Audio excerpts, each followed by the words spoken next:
Olá, pessoal! Hoje eu vou conversar com vocês a respeito de uma obra chamada Fedro, escrita por Platão. É uma obra de filosofia escrita no século IV a.C. e trata-se de um diálogo entre Fedro e Sócrates. Eu sou a professora Andréia de História e vou contar para vocês o mito da biga, ou o mito dos dois cavalos alados. Então, existe nessa obra um diálogo. Nesse diálogo, o assunto era o amor e a retórica. No entanto, para se fazer compreender, Sócrates cita um exemplo a Fedro, onde ele constrói uma imagem de uma biga, de um cocheiro, de dois cavalos guiados por duas rédeas. Durante a reflexão, Sócrates fala que na vida o nosso corpo ele é estimulado das mais diferentes formas. Tudo que existe no mundo exterior nos atiça, nos aguça, nos inspira. Ele diz nessa metáfora da biga que a biga representa o nosso corpo, que o cocheiro é a nossa razão.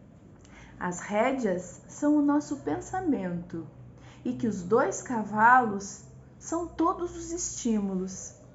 Um dos cavalos é branco, tem o pescoço alto e ele obedece muito bem o comando do cocheiro. Já o outro cavalo, escuro, ele é desobediente, ele é vicioso, ele é malandro. E ele impede que o percurso seja feito da maneira como o cocheiro pretendia. Nessa parábola, então, nesse mito, nós percebemos a intenção de Sócrates em identificar na vida esses estímulos positivos e negativos e dizer do peso que eles têm na nossa vida. Ele lembra do peso que a nossa capacidade de raciocinar exerce sobre as nossas decisões. Ele nos alerta de que o nosso pensamento, que são as rédeas que comandam a biga, que esse nosso pensamento ele vai variar entre o cavalo branco e o cavalo escuro. Que esse pensamento ele estará sempre atento a todos os estímulos. Mas ele nos alerta de que a nossa razão deverá, através das rédeas do nosso pensamento, controlar esses impulsos e permitir que ambos os cavalos caminhem juntos, porque só assim nós poderemos alcançar os objetivos mais nobres. Nesse diálogo também, Sócrates diz que os deuses conduzem suas bigas e por isso eles andam pelo céu e eles não têm grandes problemas, porque conduzem cavalos muito obedientes.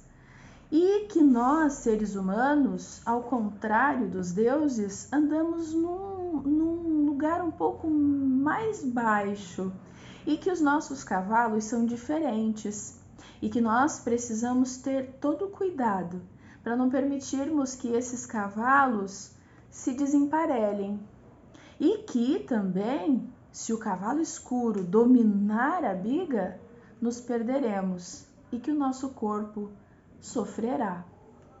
A filosofia ela é muito rica em exemplos, ela nos estimula das mais diferentes formas e eu sei que a sua biga também está aí à mercê de dois cavalos como a minha. E eu sei também que assim como eu, você tem se orientado para fazer com que os cavalos corram rumo a um objetivo traçado. Mas eu sei também que, como eu, muitas vezes é bem difícil. Vou usar aqui um exemplo. Diante da mesa, muitas vezes o meu cavalo escuro quer dominar a minha biga. Muitas vezes eu me arrependo, então, depois, porque percebo que deixei com que ele dominasse. Mas, em tempo, ainda chamo o meu cocheiro que segura a rédea firme e que me traz de volta ao meu objetivo. Fica aqui essa reflexão, fica aqui esse momento de um pensamento nobre, onde vamos refletir a respeito de qual cavalo vale mais a pena. E eu sei que nem sempre o cavalo branco vai correr no mesmo ritmo e na mesma velocidade que o escuro. E que aqui na Terra, nós, os seres humanos, já estamos preparados para puxar as rédeas quando necessário.